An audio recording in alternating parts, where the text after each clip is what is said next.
বন্ধুরা দেখেন কত বড় লম্বা গাড়ি দিয়া এই ব্রিজের পার্টসগুলো নেওয়া হইতেছে। দেখেন এই গাড়িটার দৃশ্যটা দেখেন, চাকাগুলা দেখেন কতগুলা একটা গাড়ির ভিতরে লাগানো আছে। দেখেন আপনাদেরকে এই ভিডিওর মাধ্যমে দেখাতে যাচ্ছি।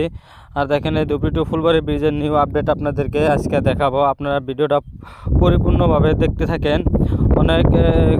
অনেক কাজ এগিয়েছে, আপনাদেরকে আপডেটগুলো দেখাতে পারি নাই, আজকে আপনাদেরকে আপডেটগুলো দেখাতে যাচ্ছি। আপনারা ভিডিওটা ফুল অবধি দেখতে থাকেন। যারা আমার ভিডিওটা নতুন দেখে আছেন সবাই পেজটা ফলো করে নেবেন, ইউটিউব চ্যানেলটাও সাবস্ক্রাইব করে নেবেন, লাইক কমেন্ট শেয়ার করবেন। দেখেন আমার ভারতের ভিতরে যেটা সবচেয়ে বড় ব্রিজ যেটা নির্মাণ করা হয়েছে আমার আসাম রাজ্যের ধুবড়ী জেলাতে, সেই দৃশ্যটা আপনাদেরকে আজকে দেখাতে যাচ্ছি।